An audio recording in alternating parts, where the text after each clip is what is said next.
The moment I saw her in that tavern, I knew my life had just changed forever, and I didn't even know her name. My instincts roared as if I'd finally found what I'd been searching for all my life. The problem? I am the Alpha King, promised to another, surrounded by enemies, and she had no idea of the danger I carried with me. When I saw him, I felt something I swore I would never feel for anyone. That man was no ordinary man, but I couldn't afford trouble, not with the secret I keep. Neither of them could have imagined that their forbidden encounter would lead to everything that came after. And years later, fate would come to collect its price. The tavern smelled of burnt oak and fermented honey, thick smoke curling beneath rafters blackened by decades of grease and flame. Serafina moved through the crowded room like a shadow, unnoticed, unremarkable, exactly as she'd been taught. Her hands, rough from years of scrubbing floors and hauling barrels, carried a tray of steaming mugs to a table of merchants who barely glanced her way. She preferred it that way. Invisibility had kept her alive this long. Outside, the village of Eldershire slept under a blanket of early autumn mist. The streets were little more than mud and broken stone, lined with crooked cottages that leaned against each other like drunken friends. It was a place forgotten by kings and nobles alike, too poor to tax, too isolated to matter. But for Serafina, it was sanctuary. Here, no one asked questions. No one wondered why a girl of 19 winters lived alone, why she never spoke of family, why her eyes sometimes held a knowledge far older than her years. She wiped her hands on her apron and turned toward the hearth, where the fire crackled and spat. The heat pressed against her face, but she welcomed it. Cold had always felt like a warning to her, a whisper of something hunting just beyond sight. "Another round, girl," one of the merchants shouted, his voice slurred and thick. Serafina nodded without meeting his eyes, and returned to the bar. Her fingers moved with practiced efficiency, filling mugs from the barrel, wiping the foam from the rims. She could do this work in her sleep. She had, more than once. The door opened. A gust of night air swept through the room, extinguishing 2 of the candles near the entrance. The conversations didn't falter. Drunkards rarely notice such things. But Serafina felt it. A shift. A change in the air that made her pulse quicken, and her instincts scream. She turned. A man stood in the doorway, his figure framed by darkness. A heavy cloak hung from his shoulders, the hood drawn low enough to hide most of his face. What she could see was sharp. A strong jaw shadowed by stubble, a mouth set in a hard line. He didn't move like the other travelers who stumbled through these doors. He moved like a predator deciding whether the room was worth his time. Serafina's breath caught. He scanned the tavern slowly, deliberately, and when his gaze landed on her, it didn't move.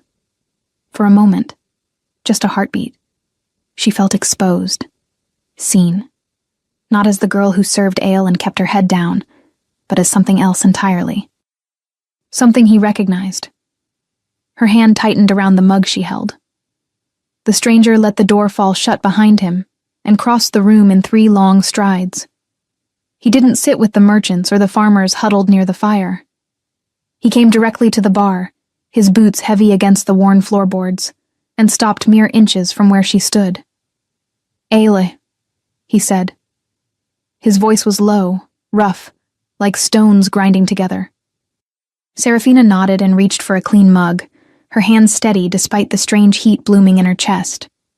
She poured the drink without spilling a drop and set it before him, careful not to let their fingers touch. But he didn't lift the mug. He watched her instead. She forced herself to meet his eyes, and the moment she did, the world tilted. They were amber, gold threaded with something wild and burning. Eyes that didn't belong to a man who wore plain leather and traveled alone. Eyes that belonged to someone far more dangerous. "You work here every night?" he asked. "Most nights." Her voice came out steadier than she felt.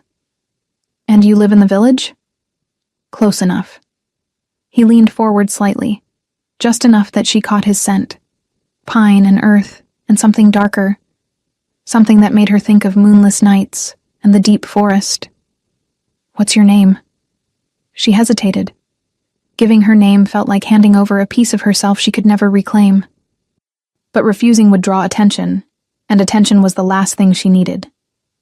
"Serafina." He repeated it slowly, as though tasting each syllable. "Serafina." The way he said it made her skin prickle. Not with fear, though perhaps it should have, but with something she didn't understand. Something that felt like recognition, though they had never met. "And yours?" she asked, surprising herself.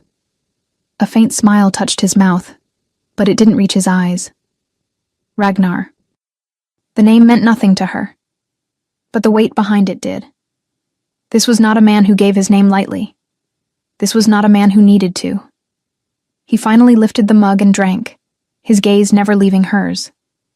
When he set it down, the tavern around them seemed quieter, as though the noise had retreated to the edges of the room. "You're not afraid," he observed. "Should I be?"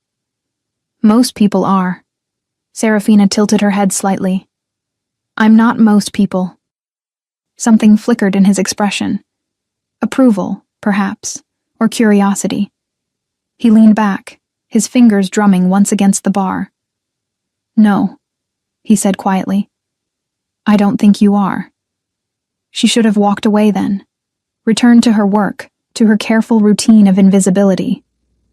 But she didn't. She stayed exactly where she was, caught in the pull of him like a moth circling flame. "Why are you here?" she asked. "Passing through." "No one passes through Eldershire." "There's nothing here worth passing through for." His smile deepened, though it remained edged with something she couldn't name. "Maybe I found something worth staying for." Her heart kicked hard against her ribs. Before she could respond, one of the merchants called for her again, his voice sharp and impatient. Serafina tore her gaze away and moved to refill their mugs, her hands shaking now despite her best efforts. She could feel Ragnar's eyes on her the entire time, heavy and intent, as though he were memorizing every movement she made. When she returned to the bar, he was still there, waiting. "You should go," she said softly. "It's late." "Not yet." "Why?" He leaned forward again, close enough that she could see the faint scar tracing his jawline, close enough that his voice was meant only for her. "Because I'm not done looking at you." The words should have sounded arrogant. They should have made her angry. But instead, they wrapped around her like a confession, raw and unguarded. She didn't know what to say, didn't know how to breathe past the sudden tightness in her chest. The tavern door opened again, and a group of travelers stumbled inside, laughing and shouting. The spell broke. Ragnar straightened, his expression shuddering, and for a moment he looked like nothing more than a weary stranger seeking warmth and ale. But Serafina knew better now. She turned away, forcing herself to focus on the new arrivals, on pouring drinks and clearing tables. The hours stretched on, slow and thick, and though she tried not to look, she felt his presence like a weight pressing against her spine. When the last patron finally stumbled out into the night, and the tavern owner locked the door behind them, Serafina allowed herself to breathe. She gathered the empty mugs, wiped down the tables, and tried to ignore the fact that Ragnar hadn't left. He stood near the hearth now, his cloak pushed back over his shoulders, revealing the breadth of him, broad chest, strong arms, the kind of strength that came not from labor, but from something innate. Dangerous. "You're still here," she said. "I told you. I'm not done. The tavern is closed. I'm not here for the tavern." Serafina set down the rag she'd been holding and turned to face him fully. "Then what are you here for?" He crossed the room in 3 strides, too fast, too fluid, and stopped directly in front of her. She had to tilt her head back to meet his eyes, and the heat radiating from him was almost unbearable. "You," he said simply. Her breath stuttered. "You don't know me." "No." His hand rose, and she thought he might touch her, but he stopped just short, his fingers hovering near her cheek. But I will. That's not... I know what you are. The words hit her like a fist. She stepped back instinctively, her pulse roaring in her ears. What? I know, he repeated, his voice soft but unyielding. I knew the moment I saw you. Panic clawed at her throat. You're wrong. I'm not. You need to leave. Her voice was sharp now, edged with desperation. Now. But he didn't move. He stood there, watching her with those impossible eyes, and she realized with sickening clarity that running wouldn't help. If he knew, if he truly knew, then nowhere in this village would be safe. I'm not here to hurt you, he said. Then why are you here? His jaw tightened, and for the first time since he'd walked through that door, she saw something vulnerable flicker across his face. Because I can't leave. What does that mean? He exhaled slowly, as though the words cost him something. It means you're mine. Serafina's world tilted again, but this time it didn't stop. It kept spinning, faster and faster, until she couldn't tell which way was up. I don't understand, she whispered. You will. He reached for her then, his hand cupping her face with a gentleness that contradicted everything about him. His thumb brushed across her cheekbone, and the touch sent fire racing through her veins. But not tonight. Tonight, I just need you to trust me. I don't even know you. You do, he said, and the certainty in his voice was unshakable. You've known me since the moment I walked in. She wanted to deny it, wanted to push him away and run until her legs gave out. But she couldn't, because he was right. She had known. From the first second their eyes met, something ancient and undeniable had woken inside her. Ragnar leaned down, his forehead nearly touching hers, and when he spoke again, his voice was barely more than a breath. Let me stay, just tonight. Serafina closed her eyes. Every instinct she'd been raised with screamed at her to refuse, to protect herself, to remember that trust was a luxury she couldn't afford. But when she opened her eyes again and saw the way he looked at her, hungry and reverent and desperate all at once, she found herself nodding. Just tonight, she whispered. Hours before hearing her whisper, only tonight, Ragnar never would have imagined that slipping away from the throne in silence would lead him straight to his fated mate in a forgotten tavern, much less in a village so poor it didn't even appear on the kingdom's maps. But there he was, disguised beneath the hood of an ordinary traveler, far from the weight of the crown and the expectations that strangled him like invisible chains. At his side, leaning against a table in the corner of the tavern, Aldrich watched everything with the trained gaze of someone who had served the royal guard for more than 2 decades. He was the only one Ragnar fully trusted, the only man who knew about these nighttime escapes and had never judged his king for them. Are you sure you want to be here? Aldrich had asked hours earlier, as they rode down the muddy road that led to Eldershire. This village lies on the border, mostly humans. No werewolf dares to step on these lands. That's exactly why, Ragnar answered, his voice dry. I'm tired of familiar faces, tired of fake smiles and empty bows. Aldrich didn't insist. He understood. In recent months, the Council of Pax had increased the pressure for the king to marry, and not just anyone. Lady Agatha, daughter of the neighboring Lord of Lands, had been chosen, a political alliance. An arranged marriage that would ensure peace among rival territories and strengthen the throne. Ragnar hated every word of that agreement. Not because Agatha was unpleasant. She was beautiful, well-mannered, always knew the perfect thing to say. But she was also cold, calculating. And his wolf, that wild, instinctive part of every werewolf, had never reacted to her or to any other lady. Not once. Being near her was like staring at a marble statue. Lovely, but lifeless. The council didn't care. For them, marriage was about power, not bonds. But Ragnar knew that a king without his true mate would never be whole. Never strong enough to lead with the authority his people deserved. So he escaped.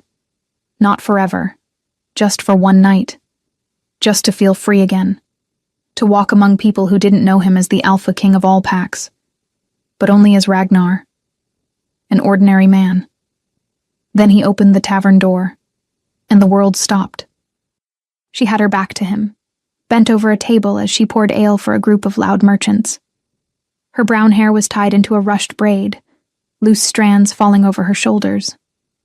Her dress was simple, faded, stained from hard work. She wasn't noble. She wasn't wolf-born.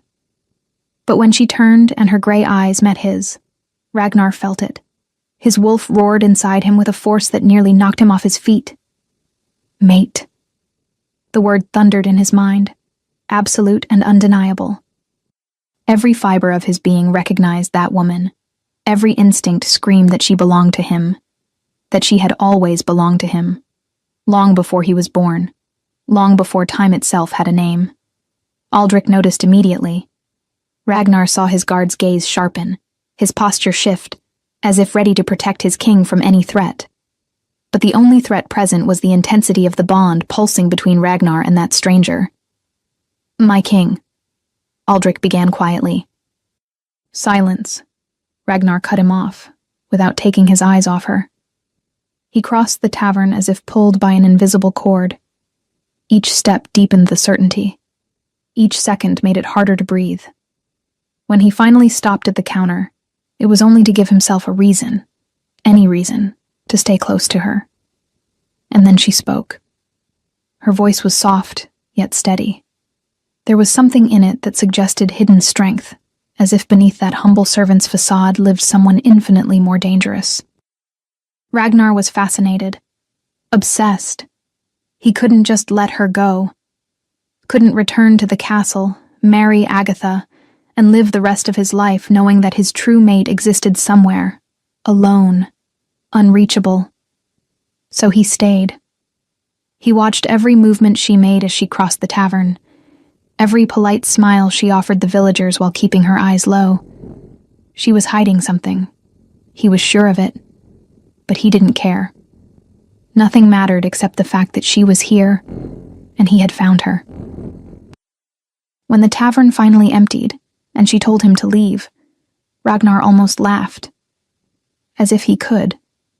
As if anything in the universe could pull him away now. "Only tonight," she repeated, though her voice trembled. Ragnar didn't answer right away. He simply cupped her face between his hands, his thumbs tracing the delicate line of her jaw, as if memorizing every detail. Her skin was warm, soft, and he could feel the quick pulse beneath his fingers.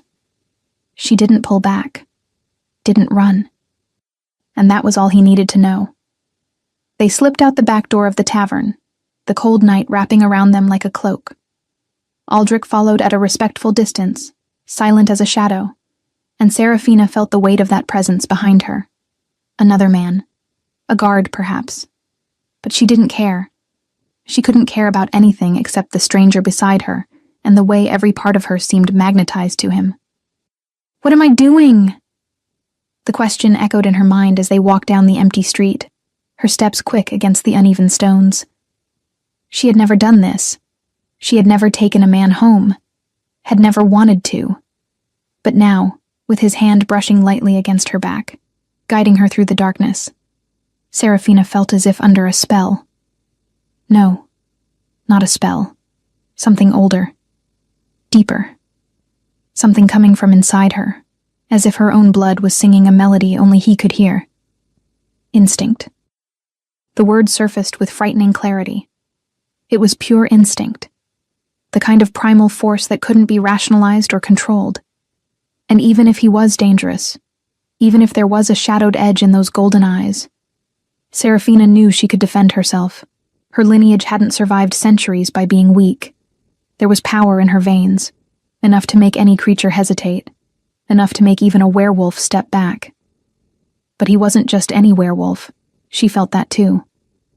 There was authority in him, a presence beyond physical strength, as if he was used to being obeyed, used to commanding. And still, she wasn't afraid. They reached her small cottage, little more than a wooden structure pressed against an oak grove, and Serafina pushed the door open. It creaked loudly in the stillness of the night. Inside was simple. A narrow bed, a table, shelves with jars of dried herbs she gathered in the forest. Humble, almost bare, but it was hers. The only place in the world where she didn't have to pretend. She lit a candle, its faint glow illuminating her face, and turned to him. Ragnar remained on the threshold, filling the space with his presence, and for a moment neither of them moved. They simply looked at each other. "You may stay until dawn," she said at last, avoiding his gaze. "After that, you must leave. And if I don't want to, it isn't a choice."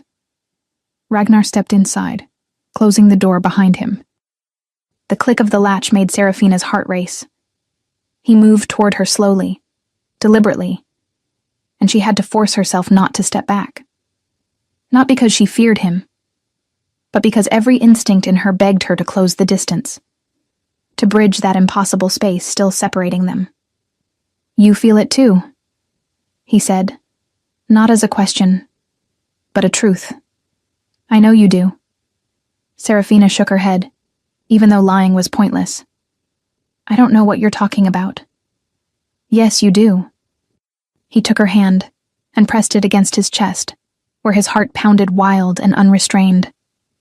"Feel that? That's what happens when I'm near you. As if my body finally understands what it was made for." Her fingers curled instinctively into the fabric of his clothes, feeling the heat radiating through it. His heartbeat was fast, almost as fast as hers. It was impossible to pretend that meant nothing. Impossible to deny that something was happening between them. Something far beyond physical attraction. But that didn't make things safer. It made everything infinitely more dangerous. Serafina closed her eyes, gathering strength to refuse him, to send him away before it was too late. But when she opened them again and saw the way he looked at her, as if she were the only real thing in a world of shadows, her defenses began to crumble. Just one night, she thought desperately. One night won't change anything. But she knew she was lying to herself. "You're leaving at dawn," she said, and this time it wasn't a request. "If that's what you want." "It is." He nodded slowly, though something in his eyes said he didn't believe her. That he knew, just as she did, that one night would never be enough. Serafina stepped closer, raising a trembling hand to touch his face. Her fingers traced the strong line of his jaw, the rough texture of stubble. He was real, solid, warm. And when he leaned into her touch, closing his eyes as if that simple gesture was the most precious thing in the world, something inside her broke. "Only tonight," she whispered, more to herself than to him. "Only tonight," Ragnar echoed. And then he kissed her. It felt like falling and flying at the same time. Serafina gave a soft gasp when his lips met hers. Firm, warm, demanding. Ragnar pressed her against the wall, one hand buried in her hair, undoing her hurried braid until the strands spilled loose around her shoulders.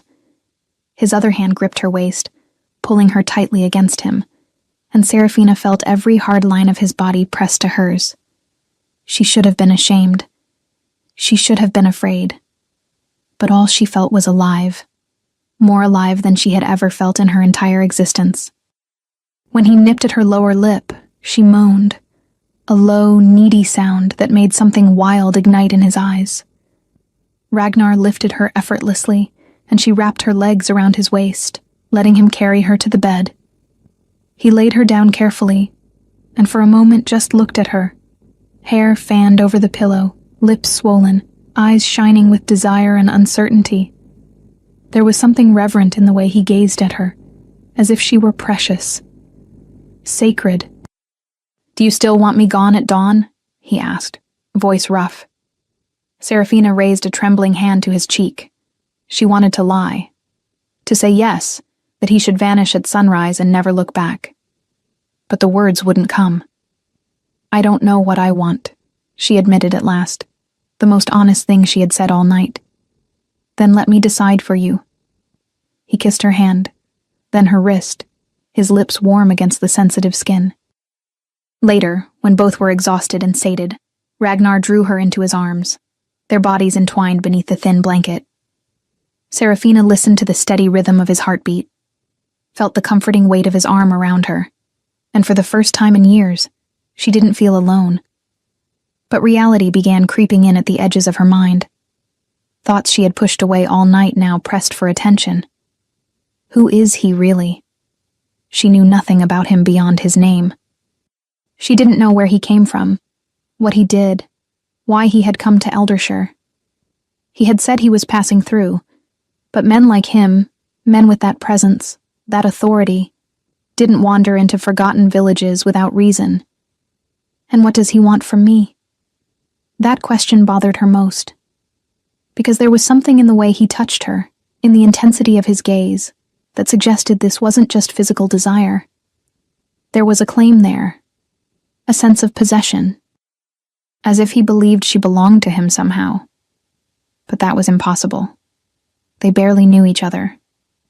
Maybe it's just what men do, she thought bitterly. They make you feel special, make you believe you matter, then disappear with the dawn. She had seen it happen to other women in the village, had heard the whispered stories of broken promises, broken hearts, men who vowed to return, and never did. Serafina had always thought herself too smart for those traps, too strong to fall for them. And yet here she was, lying in a stranger's arms, wanting desperately to believe he was different. Fool. Ragnar shifted beside her, his arm tightening slightly, and Serafina felt her heart twist.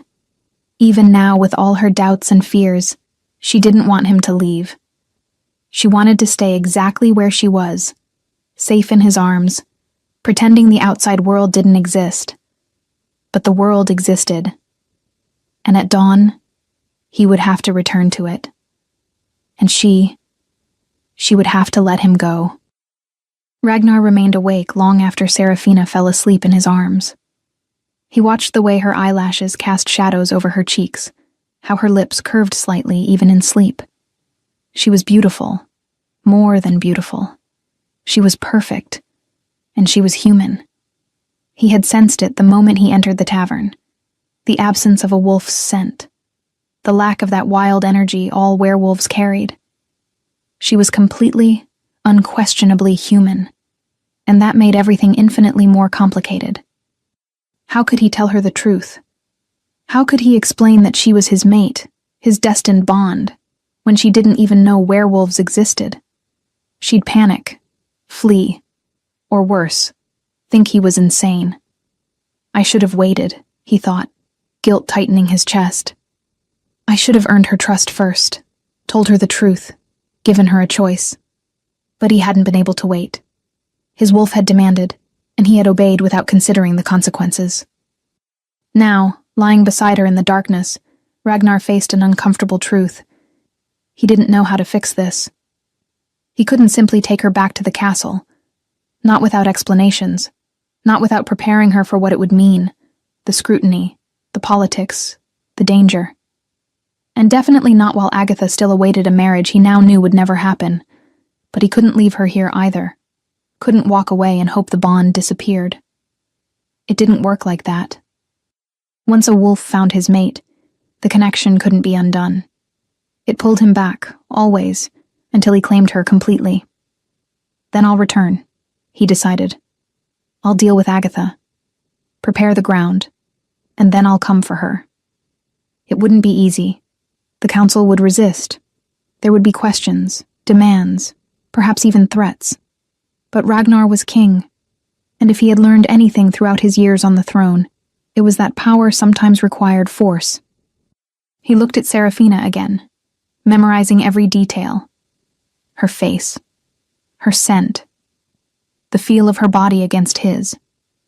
Because he didn't know how long it would take to return.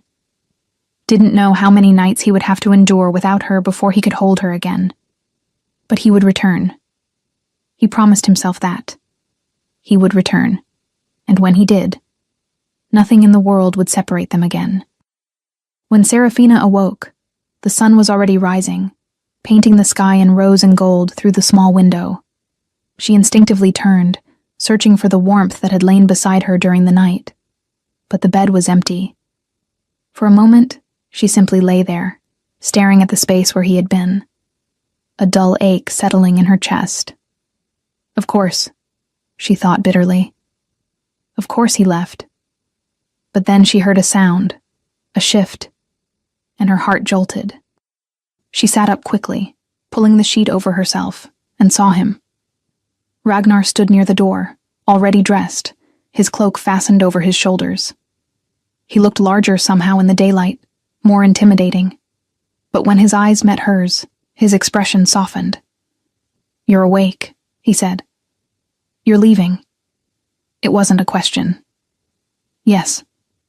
He crossed the room in 3 long strides and knelt beside the bed, bringing himself to her eye level. "But I'm coming back."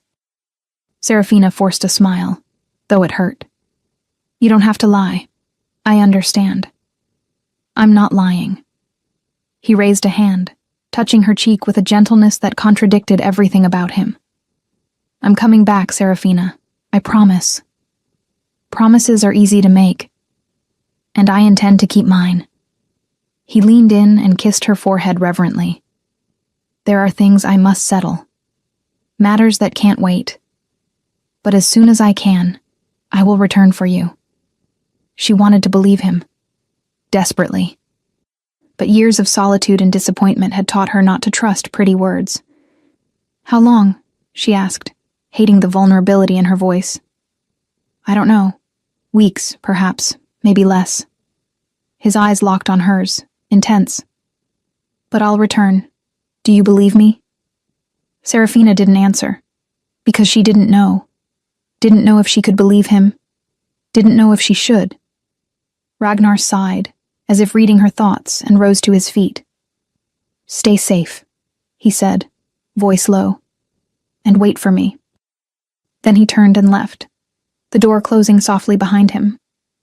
Serafina sat on the bed long after he was gone, staring at the door, waiting, against all logic, for him to return, for him to change his mind, for him to choose to stay.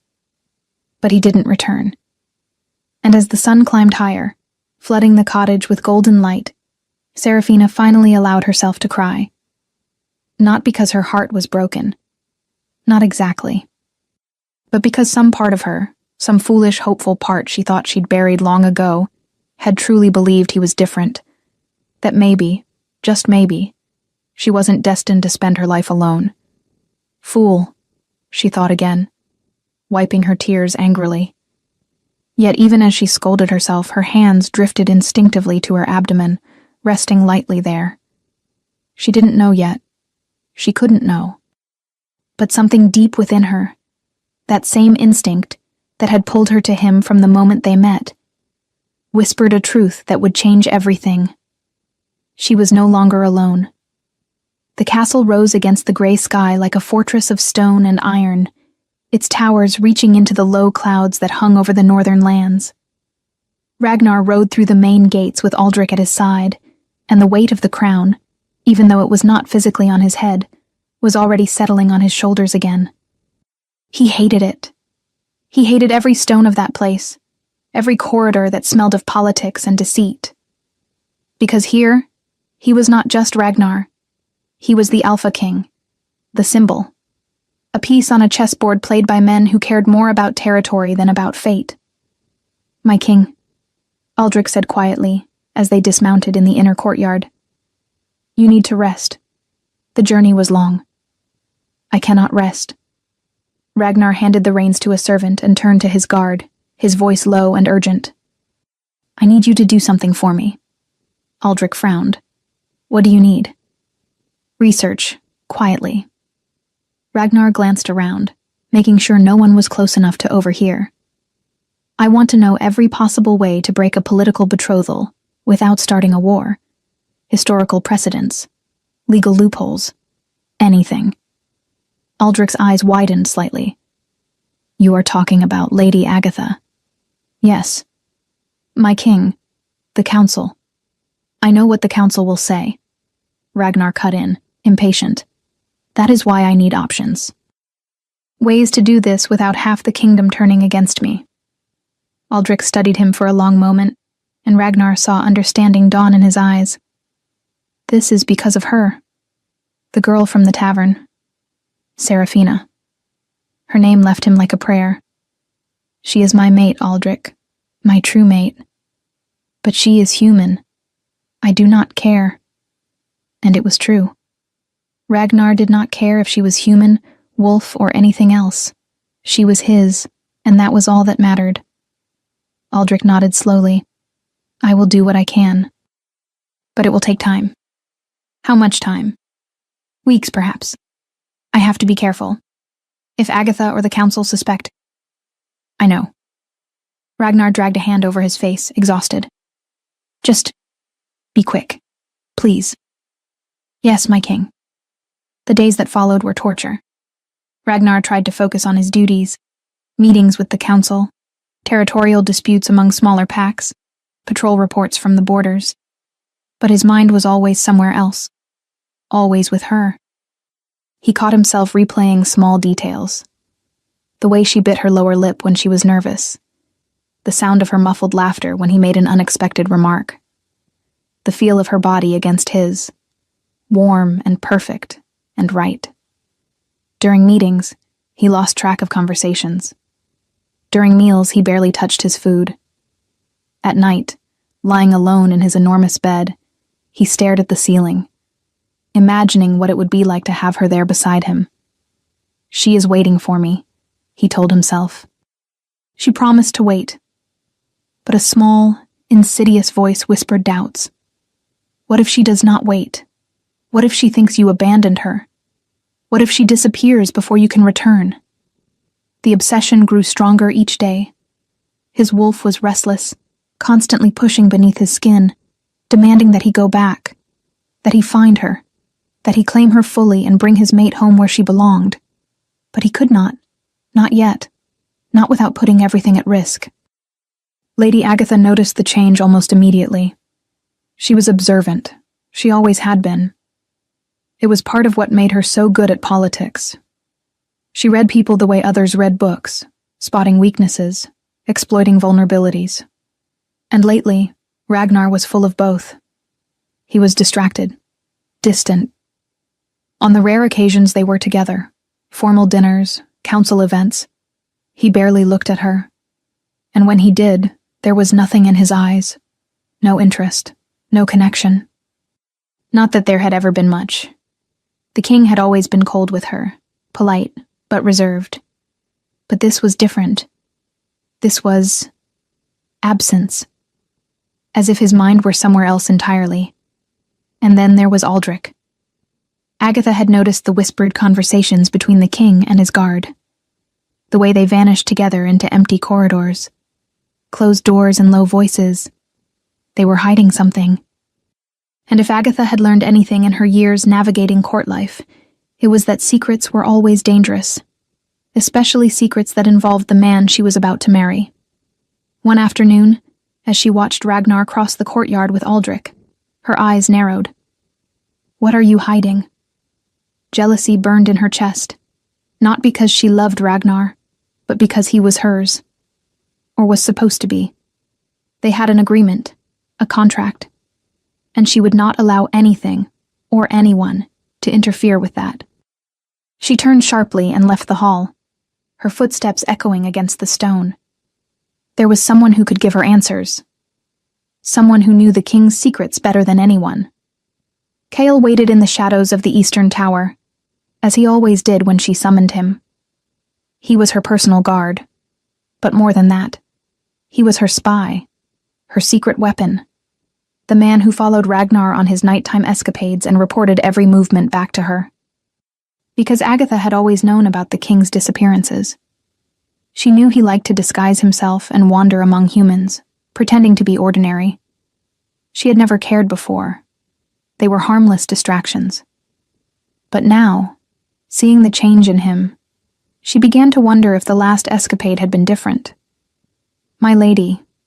Kyle inclined his head as she approached. Did you follow the king the last time he left the castle? Agatha asked without preamble. Yes, my lady. And? Kyle hesitated, and that alone was enough to sharpen Agatha's instincts. He went to a village on the border, Eldershire, a tavern. And? There was a woman.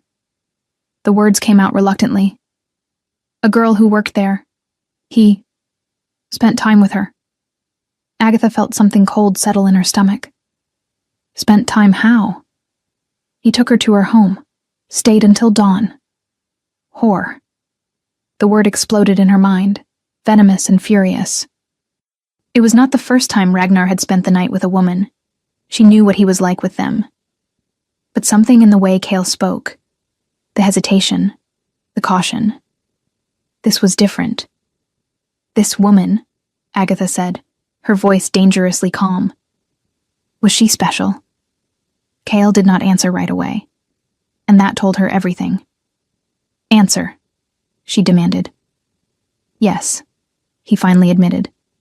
He looked at her in a way I have never seen before, as if she were the only person in the world. Agatha felt jealousy twist into something darker, more dangerous. Do you think, she said slowly, that this woman could be his mate? Kale's eyes widened slightly. My lady, I do not... Answer the question. He swallowed. I do not know. Maybe. He seemed different with her. The silence that followed was heavy, thick with barely restrained fury. Agatha turned to the narrow window, staring out at the distant mountains, her mind racing. A mate. If Ragnar had truly found his true mate, then everything, all the careful planning, all the political negotiations, the entire future she had built, was at risk. Because a wolf king would always choose his mate over an arranged bride. Always. Unless the mate was no longer available. Agatha turned back to Kale, her decision made. You are going back to that village, she said, her voice cold and precise. And you are going to solve this problem. Kale frowned. Solve it, my lady? Kill her. Shock crossed his face. My lady, I cannot simply... You can, and you will. Agatha stepped closer, her eyes hard as steel. This girl is a threat. If she truly is the king's mate, then everything I have worked for will be lost. I will not allow that. But if the king finds out, he will not find out. It will look like an accident, or a robbery. I do not care how you do it, only that it is done. She narrowed her eyes. And make sure no one knows it was you. Kyle hesitated a moment longer, clearly uncomfortable, but finally nodded. He knew better than to disobey Lady Agatha. Yes, my lady. Go now. The sooner this is resolved, the better. He bowed and left, leaving Agatha alone in the tower. She stood there for a long time, staring at the mountains, a cold smile touching her lips. You might have found your mate, Ragnar, she thought. But she will not stand in the way of my throne. 3 weeks had passed since Ragnar left, and Serafina had finally accepted the truth she had been avoiding. He was not coming back. Of course he was not. Men like him, men who spoke with authority and moved like predators, did not come back for tavern girls in forgotten villages. They made pretty promises, whispered sweet words, and then disappeared back into their important lives, leaving only memories and regrets. She should have been furious. She should have hated him for making her believe, even for a moment, that she could matter to someone. But she was not furious.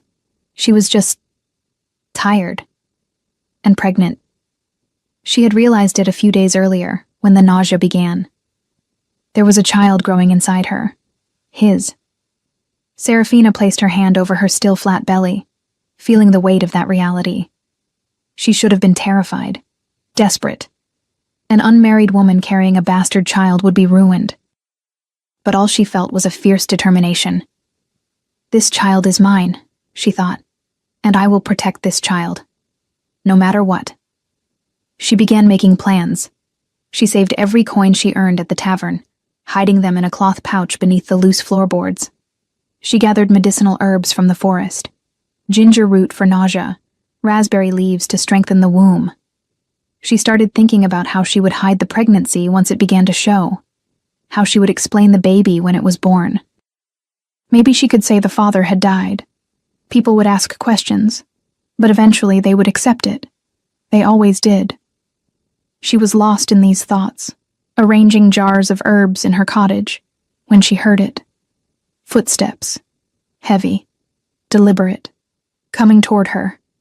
Serafina froze, her entire body instantly alert. No one came here. Her cottage was isolated enough that visitors were rare. And something in those footsteps, the intent behind them, made every instinct in her scream danger. She turned just as the door burst open. A man stepped inside. Tall, muscular, with dark eyes and a face she did not recognize. But she recognized what he was, a wolf.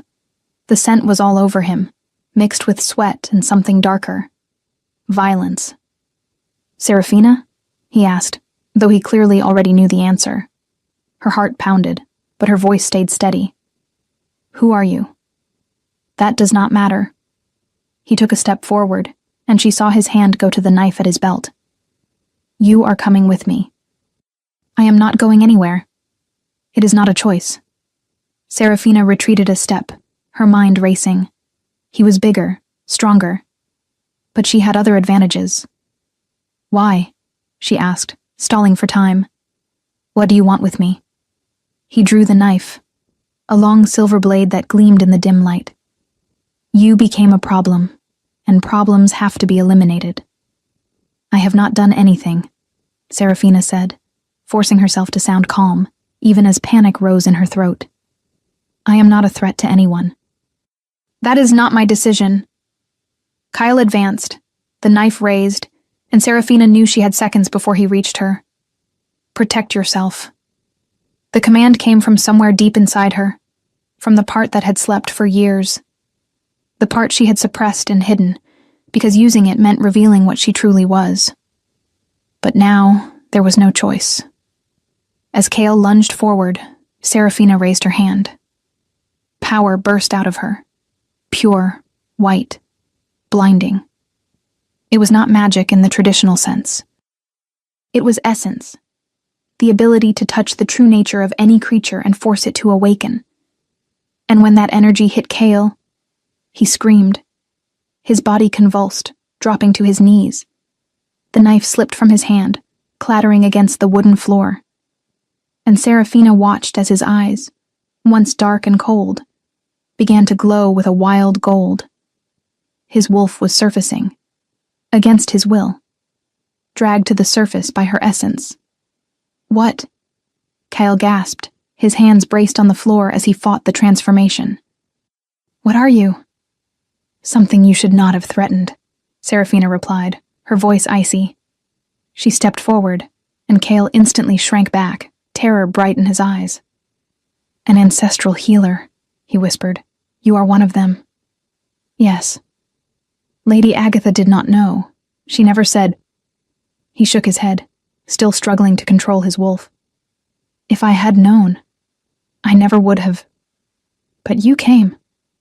Serafina crossed her arms, forcing herself to look more confident than she felt. "And now you are going to leave." "I cannot do that." Panic flashed across his face. "She will kill me." "Who?" Kyle stayed silent, realizing he had said too much. "Whoever it is, lie. Tell her you did not find me." She tilted her head. "Or tell her the truth and see what happens." Kyle stared at her for a long moment, clearly weighing his options. Then he slowly picked up the knife and slid it back into his belt. "There is another option," he said carefully. "What option?" "You disappear. Leave this village and never come back." He reached for a small pouch at his waist and tossed it at her feet. The clink of coins inside was unmistakable. "There is enough gold in there to start a new life, anywhere far from here." Serafina looked at the pouch, then back at him. "Why?" "Because if you stay, she will send someone else, and someone else after that, until you are dead." He paused. "But if you vanish, if no one can find you, Then eventually she will stop looking. Who is she? I cannot say, but she is someone you should fear. Please listen to me. Run. Where am I supposed to go? She asked calmly, her mind already turning. Anywhere wolves do not hunt. Kale glanced at the door, eager to leave. Far from here. The farther the better. But Serafina already knew where she would go. The Forbidden Forest. Her grandmother had spoken of it years ago, before she died. An ancient place where magic still breathed between the trees, where creatures forgotten by the world still roamed. It was dangerous, deadly to most. But for someone like her, someone with the blood of ancestral healers, it was the safest place there was. No one would look for her there. Not humans, not wolves. Everyone was too afraid to enter. I will leave, she said at last, and saw relief wash over Kale's face. Do it quickly. Today, if possible. Serafina nodded. And you? Will you tell whoever sent you? I will say you resisted, that there was a fight, that you did not survive. He looked at her with something like respect. It is better if everyone believes you are dead. I agree. Serafina wasted no time. As soon as he left, she began to move. She grabbed a large sack and filled it with essentials. Warm clothes, blankets, all the medicinal herbs she had, basic tools, flint for fire. The pouch of gold went to the bottom, alongside the few coins she had already saved. Before leaving, she planted a careful rumor. She went to the tavern owner with tears in her eyes, saying that a distant sister was ill and needed her urgently, that she might not return. And then she whispered to the old blacksmith, who always gossiped, that she had heard talk of bandits on the road, that she was afraid. When she disappeared, people would fill in the blanks on their own. They would say she was attacked, that she died on the road. The rumor would spread, and eventually everyone in Eldershire would believe that Serafina was dead. By nightfall, she was on her way. She walked east, toward the dark line of trees where the Forbidden Forest rose against the blood-red sky. The closer she came, the more the air changed, growing heavier, thick with something ancient and watchful. But she was not afraid. With one hand resting protectively over her still flat belly, Serafina crossed the tree line and stepped into the darkness. We are going to be all right, she silently promised the child growing inside her. I will keep us safe, no matter what. And the forest, as if it could hear her, seemed to open to let her pass.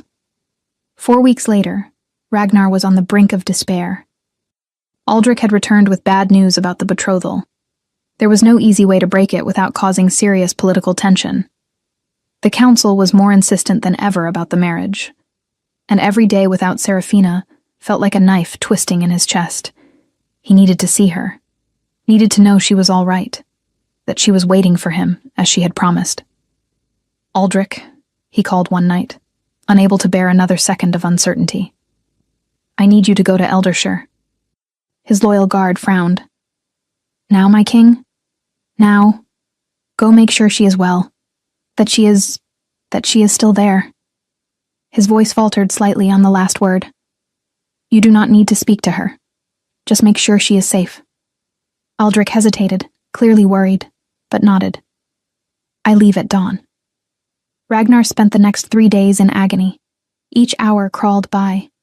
He barely slept, barely ate. His wolf was constantly on edge, snarling beneath his skin, demanding that he go himself. But he could not. Not without raising suspicion. Not without risking exposing her to dangers he still could not control. When Aldrich finally returned, Ragnar knew from the look on his face that something was terribly wrong. What happened? He demanded, rising from the chair in his private study. Aldrich closed the door behind him, his expression grim. My king. She is no longer there. Ragnar's world tilted. What do you mean, no longer there? The cottage is empty, abandoned. And the villagers... Aldrich paused, as if afraid to go on. Some say she left. Others say she died. Died? The word came out as a roar. Ragnar felt his wolf surge to the surface, his eyes glowing gold, his hands shifting toward claws. That is impossible. I would feel it. The bond. I would feel it if she were dead. My king, calm yourself. How am I supposed to calm down? Ragnar swept everything off the desk in a violent motion, papers and inkwells crashing to the floor. She is my mate, Aldrich, and now you tell me she is dead? I did not say I believe it. Aldrich kept his voice steady, even with the king clearly on the verge of losing control. I said that is what people are saying, but there is no body, no real evidence. Only rumors. Ragnar forced himself to breathe, fighting to push his wolf back. Then what happened to her? I do not know, but the tavern woman said Serafina mentioned a sick sister, that she was leaving. And the blacksmith talked about bandits on the road. Aldrich looked at him with understanding. It is possible she fled, my king. For whatever reason, she may have chosen to disappear. But why? The pain in Ragnar's voice was almost tangible. Why would she run? I do not know. Ragnar sank back into the chair, his head in his hands. His wolf howled inside him, the grief so deep it felt physical. She was gone. His mate had vanished, and he had no idea where to look. I promised to return, he thought miserably. I promised I would come back for her. And now she is gone. My king, Aldrich said softly. What do you want me to do? Ragnar wanted to order him to search, to scour every inch of the kingdom until he found her. But he knew it would be useless. If Serafina had truly chosen to disappear, she would be clever enough not to leave any trace. Nothing, he said at last, his voice hollow. There is nothing we can do. Aldrich looked as if he wanted to protest, but held back. Instead, he nodded. As you wish, my king. In the weeks that followed, the council increased their pressure. The kingdom needs stability, they insisted. The marriage to Lady Agatha will strengthen our alliances. It cannot be delayed any longer. Ragnar was too tired to fight, too tired to care. His mate had disappeared, and nothing else seemed to matter. So, on a cold autumn afternoon, he finally gave in. Set the wedding date, he told the council, his voice empty. Do whatever you wish. Lady Agatha smiled triumphantly when she received the news. And Ragnar, seeing that smile, felt nothing but a deep, unending emptiness. The wedding took place 1 month later, a grand and hollow ceremony, full of nobles and politics and lies. Ragnar spoke the vows they gave him, slid the ring onto Agatha's finger, and felt as if he were burying the only thing that had ever truly mattered. Agatha became queen, and Ragnar became a hollow shell of the man he had once been. 5 years later, the Forbidden Forest was more alive than any place Serafina had ever known. Ancient trees rose like pillars of a forgotten temple, their canopies so dense that sunlight barely pierced through. Creatures with no names walked among the shadows, some curious, others dangerous. But none of them bothered her. Her magic, the ancestral power in her blood, worked like a shield. The creatures felt it and kept their distance. She had built a cabin with her own hands, in a hidden valley where a stream of crystal-clear water ran. It was small, but sturdy, safe, and over the years, it had become a home she shared with her daughters, Ella and Emma, twins, born on a stormy night 5 years earlier, while lightning tore across the sky and the forest seemed to sing around them. Serafina had given birth alone, guided only by instinct and the herbs she had prepared. And when she finally held the 2 girls in her arms, tiny, perfect, with golden eyes that shone even in the dark, she knew everything had been worth it. They were already wolves. Their first shift happened when they were 2 years old, when Emma had growled at a squirrel trying to steal food. Ella followed minutes later, not willing to be left behind. Serafina had panicked at first. How could she, a healer with no real knowledge of wolves, raise daughters who were shifters? But she learned. She watched.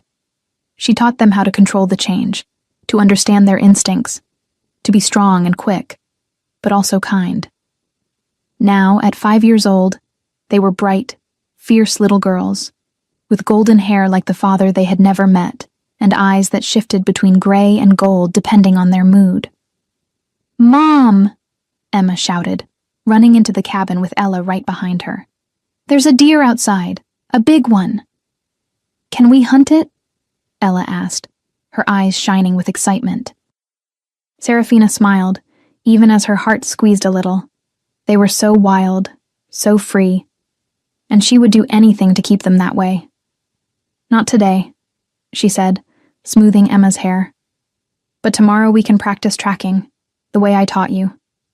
"Promise?" Emma pressed. "I promise." The girls ran back outside, their laughter echoing through the clearing, and Serafina stood in the doorway, watching them play. There were moments, like this one, when she allowed herself to remember. The man who had given them life.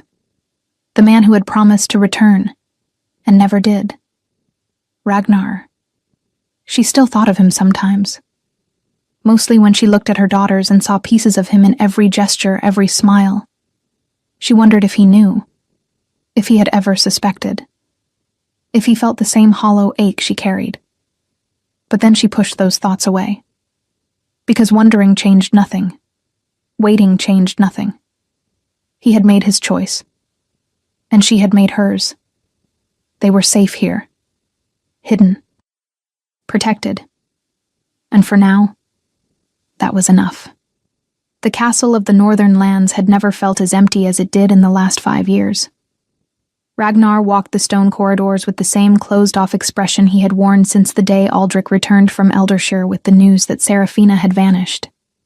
The wedding to Lady Agatha had taken place just as the council demanded. A grand ceremony he barely remembered, vows that left his mouth like ashes. He had done his duty. He had become the king everyone expected. But something inside him had died that day. Agatha noticed, of course. She always noticed, but she never commented. She kept herself busy with her own affairs, her own social circles, maintaining the appearance of a queen while he maintained the appearance of a king. It was a marriage of convenience in every sense. Cold, political, empty. And in 5 years, there were no heirs. The council whispered. Some suggested the king was barren. Others that the queen was unable to conceive. Ragnar did not care about the rumors. He did not care about anything. His wolf was constantly restless, clawing beneath his skin, howling for something he could never have. There were nights when Ragnar woke drenched in sweat, her name on his lips, his body shaking with the pain of the incomplete bond. The mate bond never faded. It only became an open wound that never healed. "My king." Aldrich stepped into the private study where Ragnar was bent over maps of the territories. "The Council of the Southern Realms has sent a messenger. The conflicts along the hunting borders are getting worse. They ask for your presence to mediate." Ragnar did not look up. "Let them settle it among themselves. They insist that only the Alpha King of all packs has enough authority to." I said no. Aldrich was silent for a moment, then stepped closer. "My king, with all due respect, staying here will not change the past." Ragnar finally looked at him, and there was a pain so deep in his eyes that even Aldrich stepped back. "You think I do not know that? Then go. Fulfill your duties. Act like the king you are." Aldrich paused. "She will not come back just because you are waiting." The words hurt because they were true. Ragnar knew that. He had accepted it, or at least tried to. And he had a kingdom to rule. "Fine," he said at last, his voice tired. "Prepare the high guard. We ride at dawn." The journey to the southern realms took 1 week. The negotiations were tense, 3 territories disputing the same hunting grounds, each claiming ancestral rights, each ready to go to war if necessary. Ragnar mediated with the cold authority of someone who had no patience left for political games. He set borders, imposed rules, and made it clear that any violation would bring his direct intervention, and no one wanted the Alpha King as an enemy. The negotiations lasted 3 days. In the end, everyone agreed, even if reluctantly. It was a diplomatic victory. The council would be pleased. But Ragnar felt only the same emptiness as always. They headed back to the northern lands. Ragnar rode in silence, Aldrich at his side, the High Guard, 10 of the best warrior wolves in the kingdom, following behind them in disciplined formation. They were 2 days from home when it happened. An ambush. They were crossing a narrow pass between 2 hills when the rogues attacked. 20 wolves, maybe more, burst from the trees like starving shadows. They belonged to no known pack. They were outcasts, exiles, the kind of desperate creatures who had nothing left to lose. "Ambush!" Aldrich shouted, already shifting as he drew his sword. Ragnar did not hesitate. His wolf surged to the surface, shredding his clothes as his body expanded, muscle and bone reshaping in a transformation he had performed 1,000 times. In seconds, where a man had stood now, towered an enormous wolf, dark golden fur bristling, eyes blazing like liquid fire. The fight was brutal and chaotic. Claws ripped flesh, teeth sank into throats. The stench of blood and wet earth filled the air as wolves clashed in a deadly dance, as old as their kind itself. The High Guard was experienced, trained for exactly this sort of attack, but the rogues were many, and fought with the ferocity of those who had nothing to lose. Ragnar took down 3 attackers in the first few minutes, his alpha strength making every strike devastating. But then one of them, larger than the rest, his muzzle covered in scars, slipped past his guard. Claws raked across Ragnar's flank, tearing a deep wound that made him snarl in pain and fury. He killed the rogue with a bite to the neck, but the damage was done. Blood poured from his side, staining his fur crimson. "My king!" Aldrich was at his side instantly, still in wolf form, his eyes wide with concern. Ragnar shook his head, forcing himself to focus. The wound burned, but it was not immediately fatal. He would survive. He had to survive. The battle dragged on for a few more minutes before the rogues finally broke. Half of them lay dead, the others fled, knowing they stood no chance against the Alpha King and his guard. But the victory had a cost. 2 guards were badly injured. Another lay dead, his throat torn out in the first charge. And Ragnar, despite his strength, was losing too much blood. The gash in his flank would not close, blood seeping steadily in a way that was impossible to ignore. "We need to find shelter," Aldrich said once they had all shifted back to human form. His voice was tight, controlled, but Ragnar could hear the worry beneath it. "You need treatment, and the others. There are no villages nearby," another guard cut in, scanning the land with a grim expression. "The closest one is 2 days' ride from here." "He does not have 2 days," Aldrich shot back, staring at Ragnar's wound with growing alarm. "This looks bad, very bad." Ragnar pressed his hand against his flank, feeling the hot rush of blood between his fingers. His wolf was restless, trying to heal the damage, but something was wrong. The wound was not knitting the way it should. Maybe the rogue's claws had been poisoned, or maybe he had simply lost too much blood.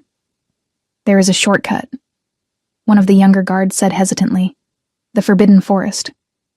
Silence fell over the group. "Are you insane?" another guard hissed. "No one goes in that forest."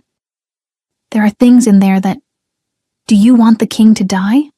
The younger one snapped back, his voice edged with defiance. "Because that is what will happen if we stand here arguing." Aldrich looked at Ragnar, then at the dark line of trees on the horizon. It was a terrible choice. Risk the Forbidden Forest, or watch his king bleed out. But it was not really a choice at all. "Let's go," Aldrich decided. "But stay alert. At the first sign of danger, we turn back." They moved as fast as they could, half carrying Ragnar when his legs began to give out.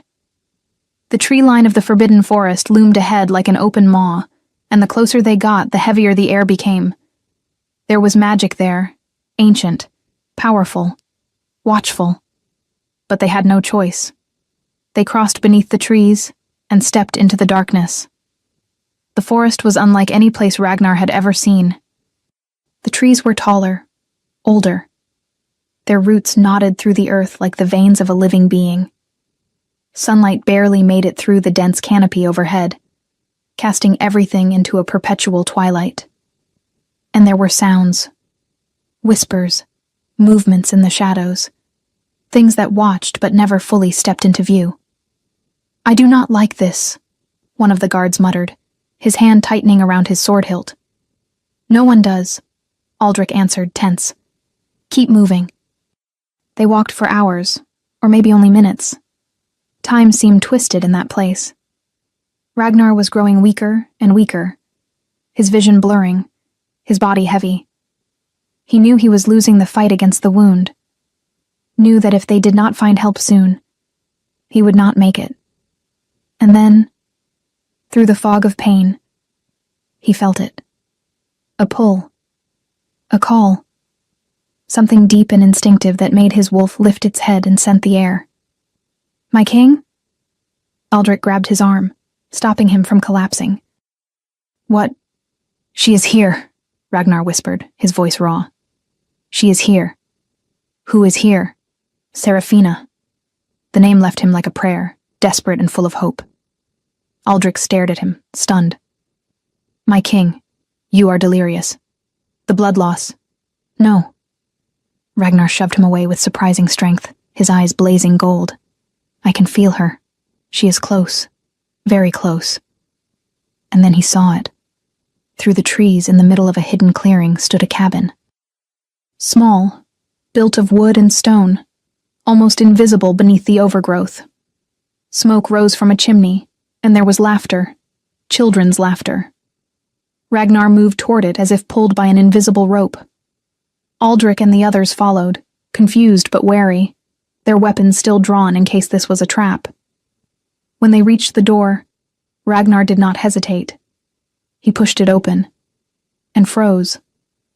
Two small girls, no more than 5 years old, were playing on the wooden floor. They had golden hair that gleamed even in the dim light, and when they lifted their eyes to him, Ragnar felt the world stop. Their eyes were identical to his. Gold with rings of amber, wolf eyes, alpha eyes, daughters. The word crashed through his mind, absolute and devastating. These were his daughters, his blood. Before he could move, before he could speak, both girls growled. A low, dangerous sound that should not have come from such small bodies. And then, right before his eyes, they shifted. Two little silver she-wolves, smaller than normal pups but perfectly formed, eyes blazing with fear and defiance. They placed themselves side by side, heads lowered, ready to defend their territory against the stranger who had invaded their home. Ragnar could not breathe, could not think. His daughters were wolves, shifters. They were. "Ella, Emma, back." The voice cut through the haze of shock, and Ragnar turned just as she stepped in through the back door. Serafina. She looked different.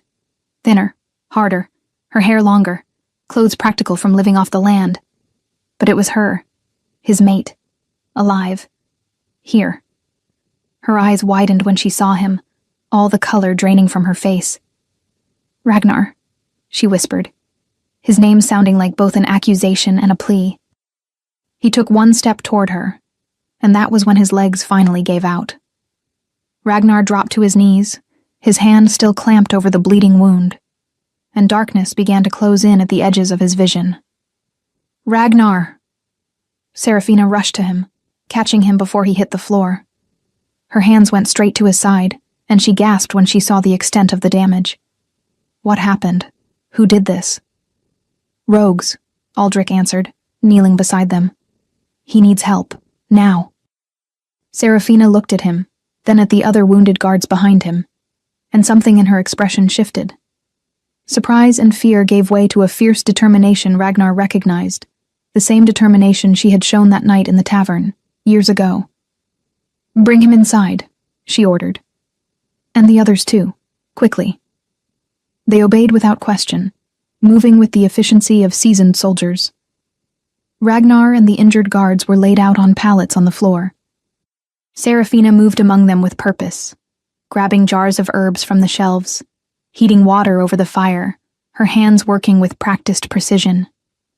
The two small wolves watched from the doorway, still in animal form, eyes sharp and wary. "Ella, Emma," Serafina said without looking at them. "Go to the bedroom, now." "But Mom," one of them began, already shifting back to human. "Now."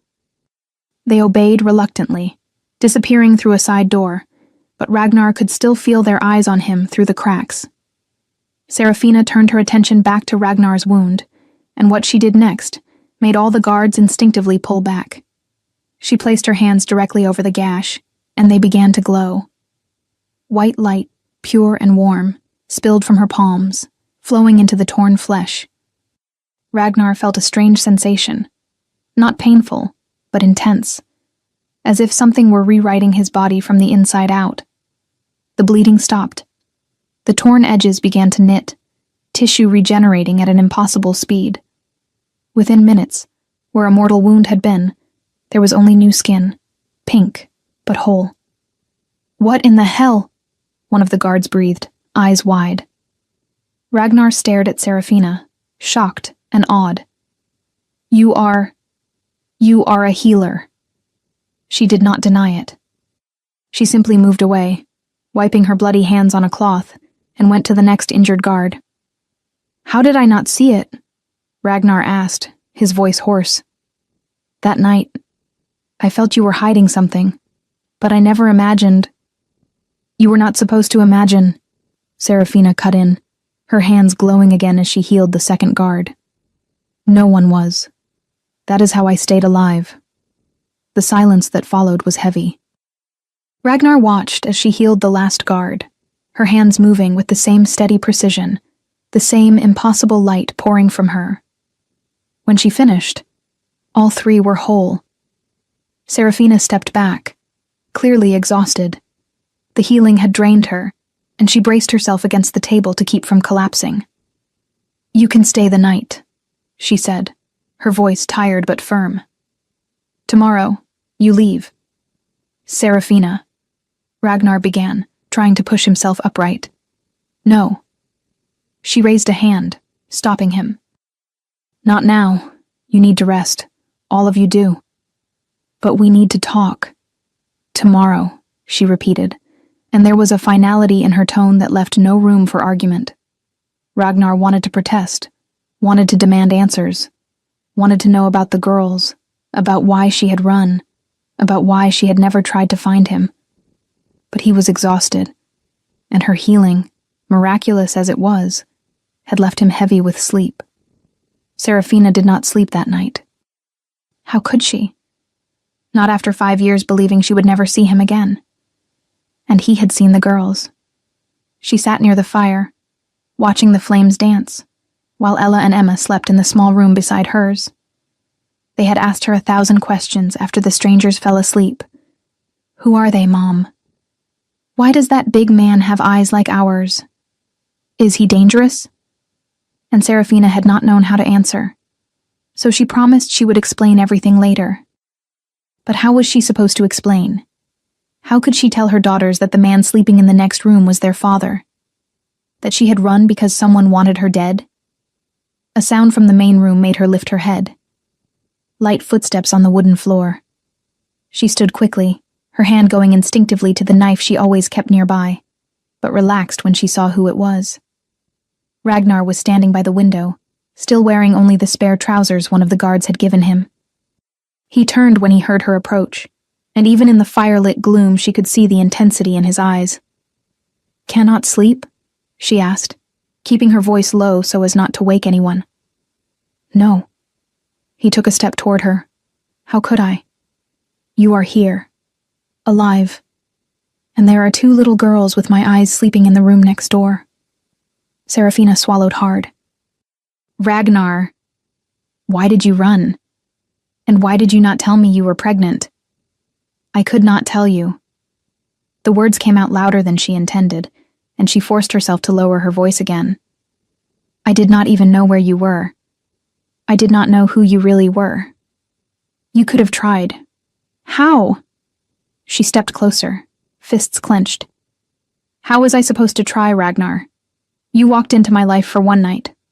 One night. And then you left with promises I was sure you would never keep.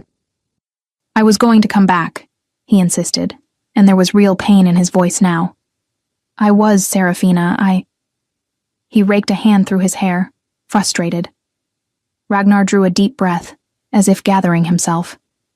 That night when I met you, I was not alone. Aldrich was with me, my loyal guard. I do that sometimes. Leave the castle in disguise, wander through villages, pretend to be someone ordinary. It is the only way I have found to escape the weight of the crown. Serafina blinked. Crown? I am the Alpha King of all Northern Pacts, he said, and the words dropped between them like stones. And when I met you, when my wolf recognized you as my mate, I knew my life had changed forever. Mate, she repeated, the word strange on her tongue. What? It means you are mine, and I am yours. It is a bond that goes beyond choice or reason. It is fate, written into our blood, into our souls. He took another step closer. I felt it the moment I saw you. Every instinct in me screamed that you were the one, the person I was meant to spend the rest of my life with. Serafina felt her heart race. I know what a bond is. I know what a mate is. But me being yours makes no sense. I am not a wolf. And you did not tell me any of this that day. You did not explain. Because you were human, he cut in. Or at least I thought you were. I could not smell any wolf on you. No shifter energy at all. And how was I supposed to explain that to you in that moment, when I did not even know how much you understood about what happens in our world? How could I tell you that you were my mate? He shook his head. I wanted to tell you. I planned to tell you. But first, I had to deal with a situation. What situation? Ragnar closed his eyes for a moment. I was engaged. A political marriage arranged by the council to Lady Agatha. I hated that agreement, but it was what kept the peace between territories. When I found you, when I realized you were my true mate, I knew I had to break the betrothal. But I could not just end it, not without risking a war. So you went back to fix it, Serafina said slowly, pieces beginning to fall into place. Yes. I asked Aldrich to research ways to annul the engagement without tearing the kingdom apart. It would take time, but I was willing to wait. I was willing to do whatever it took to come back for you. He opened his eyes, and there was so much regret in them that Serafina felt something tighten in her chest. And then, 4 weeks later, I sent Aldrich to check if you were safe, if you were still waiting for me. But I had already gone. Yes. He came back saying your cottage was empty, that the villagers claimed you had died. Ragnar's voice cracked slightly. I nearly lost my mind. My wolf howled nonstop, demanding I go after you, but there were no tracks, no clue where you might have gone. Serafina felt tears burn her eyes. I spread those rumors on purpose. I wanted everyone to think I was dead. Why? Ragnar took another step, now so close she could feel the heat radiating from him. Why did you run? She drew a deep breath, forcing herself to speak. 3 weeks after you left, a man showed up at my door. A wolf. He had a knife and said I had become a problem. That problems had to be eliminated. Ragnar's expression darkened instantly, his eyes flashing gold. Who? I do not know his name, but when I tried to defend myself, when I used my power to force his wolf to the surface, he realized what I was. She wrapped her arms around herself, remembering that terrifying moment. He got scared. Said if he had known I was an ancestral healer, he would never have come. And then he offered me gold. A lot of gold. To disappear. Someone sent him, Ragnar said, and it was not a question. His voice was dangerously low. Someone ordered your death. Yes. He said if I stayed, she would send others, that eventually they would kill me. Serafina looked at him. He never said who this she was, only said I should run, that it would be better if everyone thought I was dead. And you were pregnant. Yes. I had realized it a few days earlier. I could not take the risk. I could not put my baby in danger. So I took the gold, spread the rumors, and came to the Forbidden Forest. My grandmother had told me about this place, that it was dangerous for most, but safe for someone like me. Ragnar was silent for a long moment, processing everything. Then suddenly he slammed his fist into the wooden wall hard enough to make the entire cabin shake. Who? He roared, his wolf bleeding through his voice. Who dared to order your death? I do not know, Serafina answered, instinctively taking a step back. He never said. But you have a suspicion. She hesitated, then nodded slowly. He said she, a woman, someone powerful enough to send an assassin, someone who saw me as a threat. Ragnar's eyes narrowed, and Serafina saw the exact moment understanding hit. Agatha, he hissed. Lady Agatha. Your fiancé? My ex-fiancé, he corrected, though the word came out bitter. Or at least she should be. The council forced me to marry her, said the kingdom needed stability, that I needed a queen. He let out a humorless laugh. But there was never anything between us. No bond, no connection. Just a hollow political marriage. You married her, Serafina repeated, and there was something raw in the way the words left her. I had no choice. Ragnar turned fully to face her. But I never touched her, never loved her. In 5 years of marriage, there are no heirs because I never could. Never managed to. He shook his head. How could I? When my wolf still howled for you, when every part of me believed you were still out there somewhere? Serafina felt the tears finally fall. I thought you had forgotten me, that night meant nothing to you. It meant everything. He closed the distance between them in 2 strides, his hands cradling her face with a tenderness that clashed with the intensity in his eyes. Every day without you was torture. My wolf never settled, never accepted anyone else. Because you are my mate, Serafina, and that does not change. No matter how much time passes, or how many miles lie between us.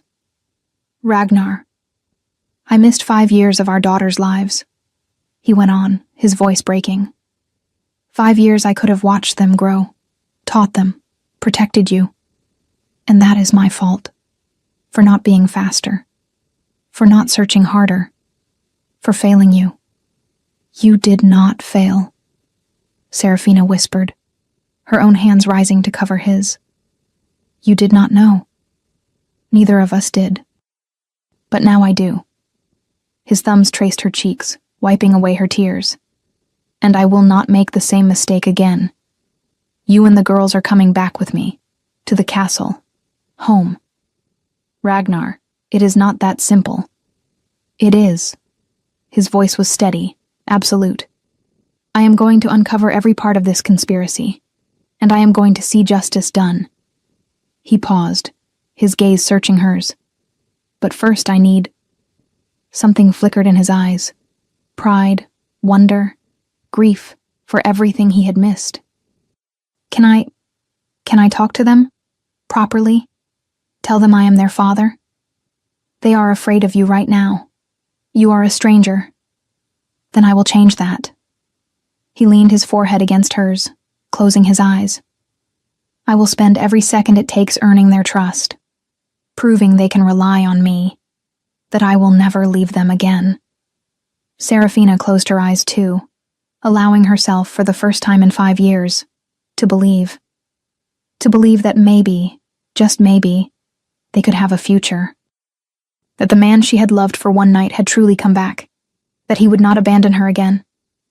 Stay with me tonight, he whispered. Just tonight. Like we did before.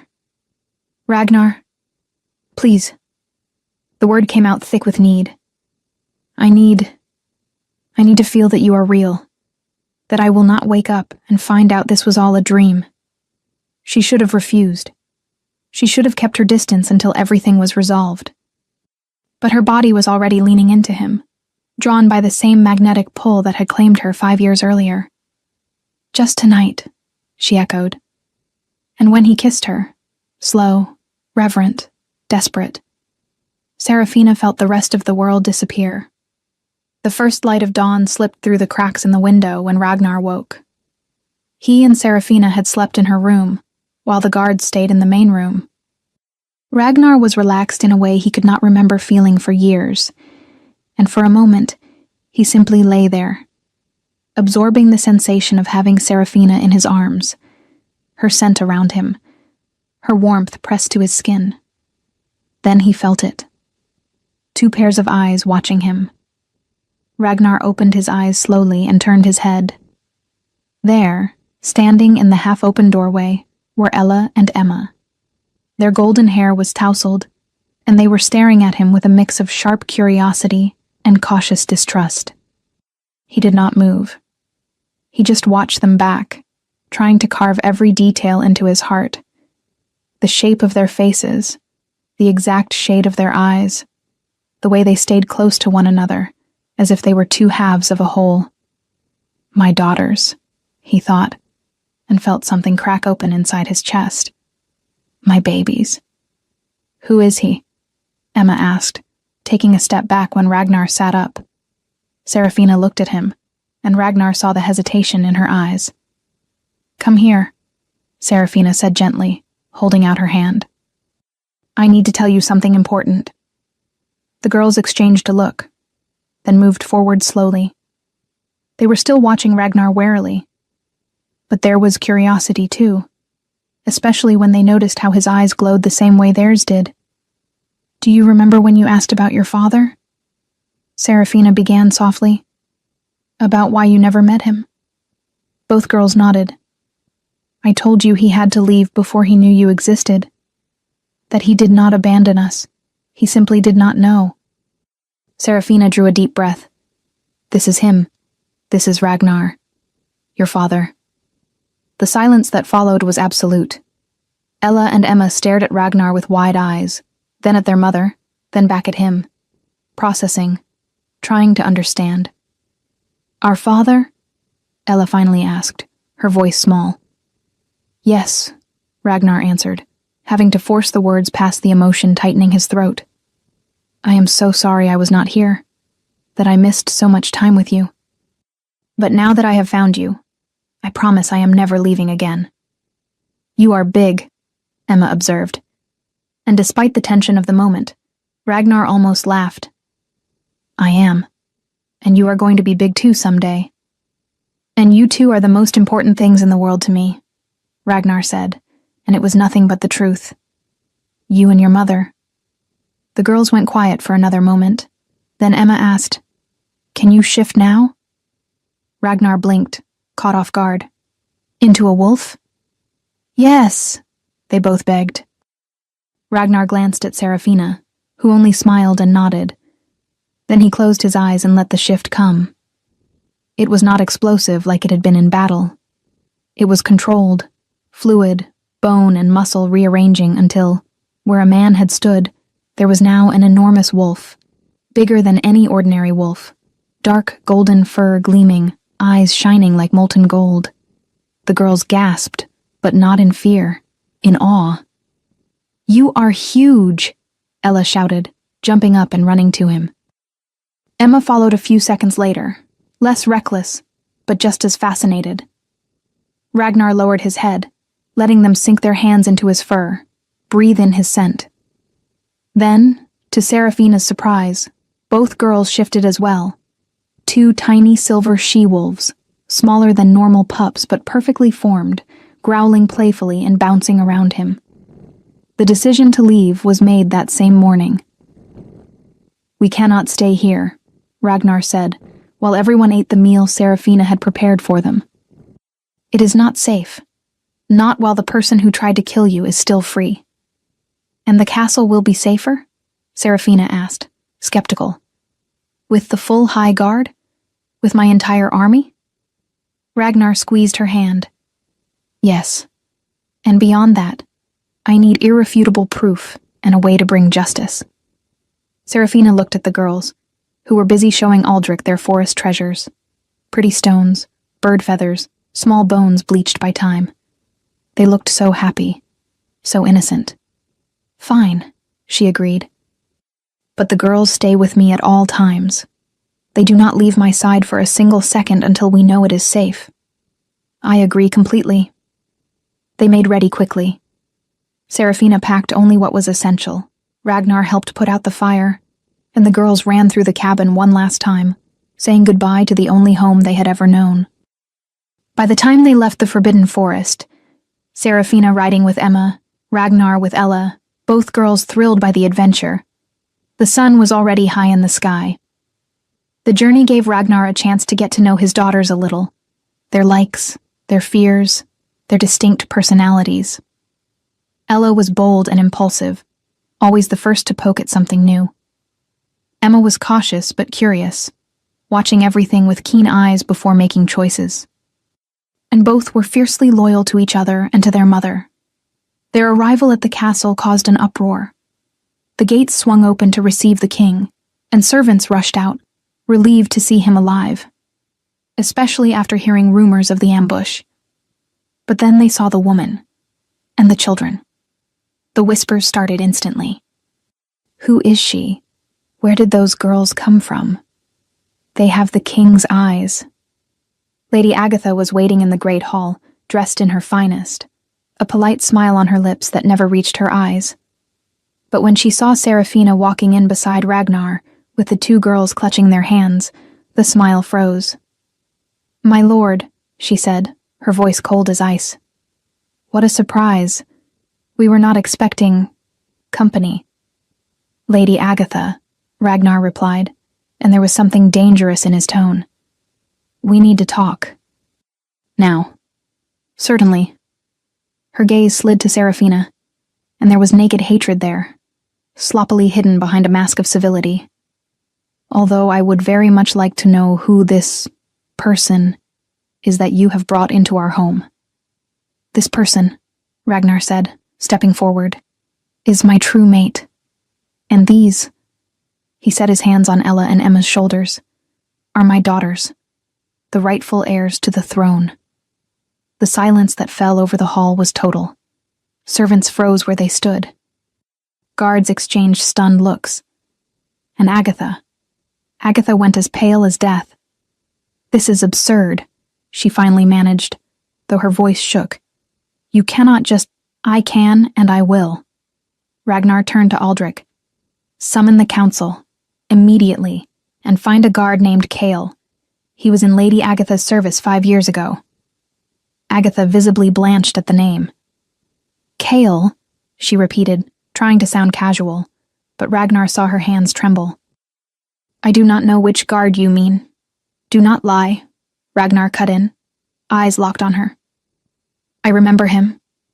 Always at your heels. Loyal only to you. Never to the crown. Never to me." He took a step toward her. "When Serafina told me about the wolf guard who tried to kill her, about the powerful woman who sent him, I started my investigation from the obvious point, and you made it easy, Agatha. Kale has always been your dog, not mine." "That proves nothing." "Then he will have nothing to hide when we question him, will he?" Ragnar smiled, but there was no humor in it. "Bring him here, Aldrich." Aldrich nodded, and strode out quickly. Agatha stepped forward, and for the first time, Ragnar saw real fear in her eyes. "What are you doing, Ragnar?" "Finding the truth," he answered, "and delivering justice." It took 2 hours for the council to gather, and for the guards to find Kyle. When they finally brought him in, chained, shaken, clearly terrified, the hall was crowded with nobles, counselors, and members of the most powerful packs. Serafina sat beside Ragnar, with Ella and Emma behind them under Aldrich's protection. She wore one of the dresses Ragnar had sent for her, simple but elegant. Agatha stood on the other side of the hall, surrounded by her own guards, but Ragnar could see the way she wrung her hands, the way she avoided looking at Kyle. "Kyle," Ragnar began, his voice echoing through the hall. "5 years ago you were sent to a village called Eldershire, correct?" Kyle swallowed hard. "My king, Answer the question." "Yes, I was." "Why?" Silence. Kyle glanced at Agatha, then back at Ragnar. The fear in his eyes was almost tangible. I was ordered to deal with a problem." "What kind of problem?" "A woman." His voice was barely more than a whisper. "A woman who had spent time with the king." Murmurs erupted through the hall. The council traded stunned looks. "And who gave you that order?" Ragnar asked, though he already knew the answer. Kale stayed silent. "Who?" Ragnar roared, his wolf bleeding into his voice. "Lady Agatha!" Kale finally cried, collapsing to his knees.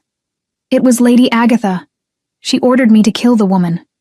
Said she was a threat, that if the king found his true mate, everything she had worked for would be lost." The hall exploded into chaos. Voices overlapped, accusations flew, nobles shot to their feet. "Lies!" Agatha screamed, stepping forward. "He is lying! I never—" "You did," Kel cut in, desperation in his voice.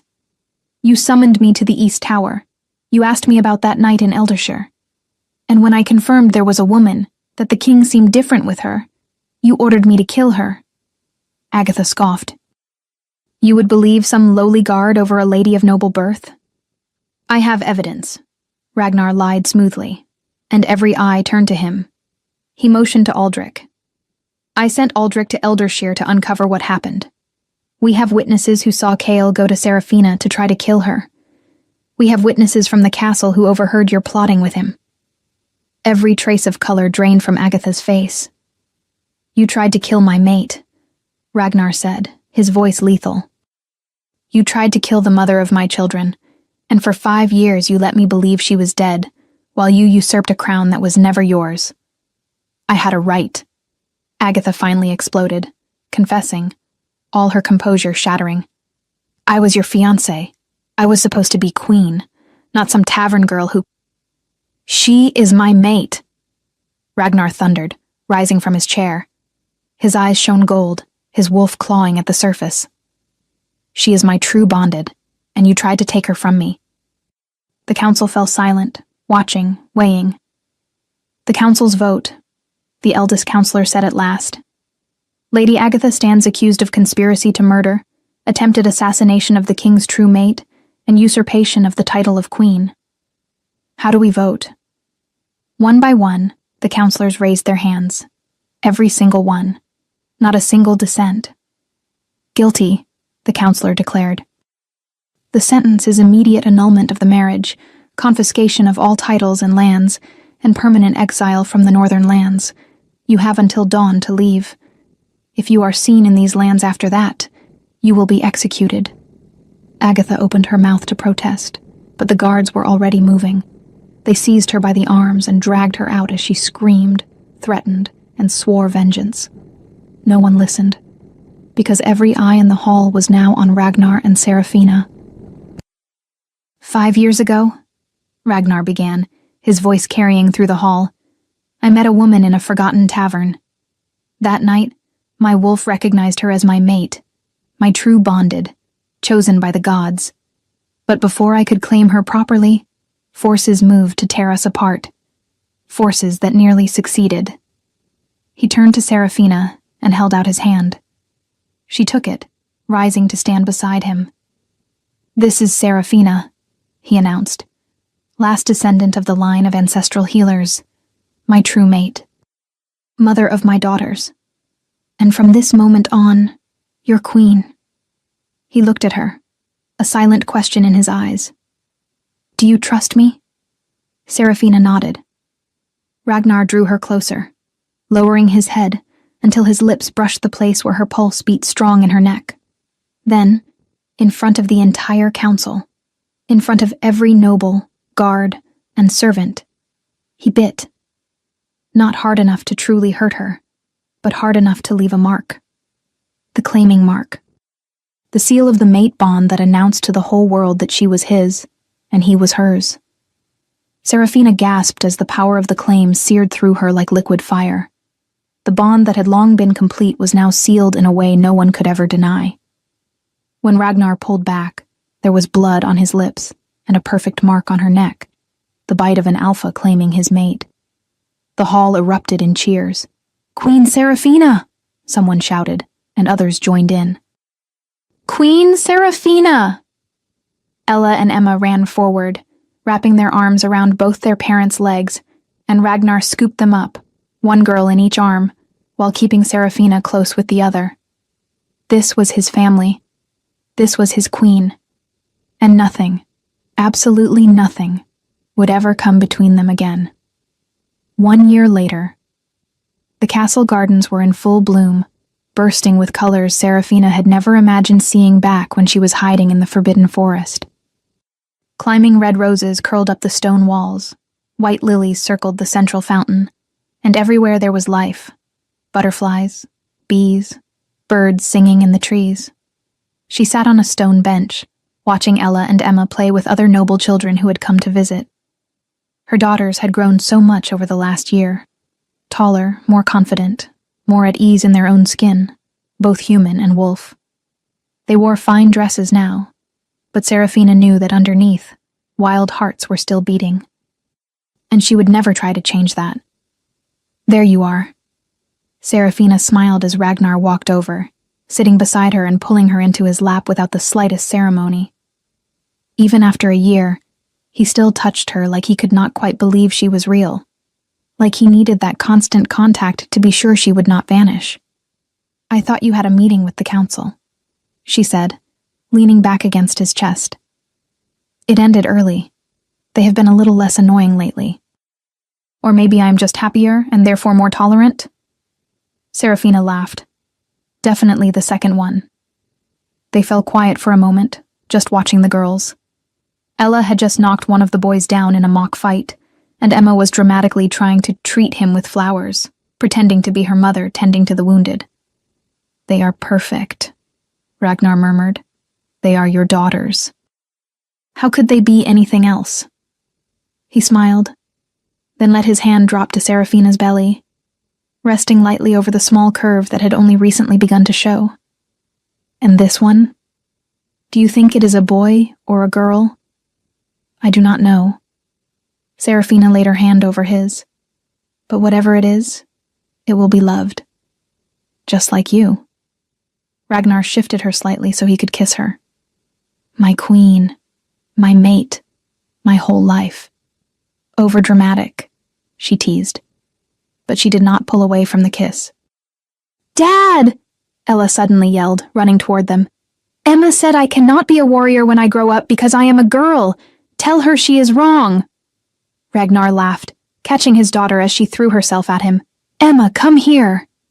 Emma walked over more slowly, already knowing she was in trouble.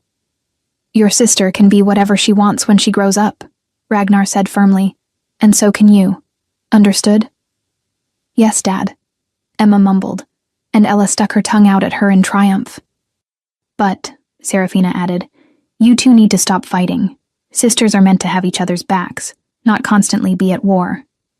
"Yes, Mom," they both said in unison, then ran back to play. Ragnar shook his head, smiling.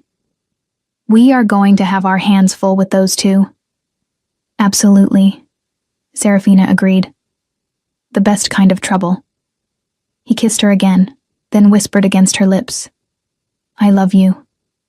More than words will ever be able to say. I love you too." Serafina smiled.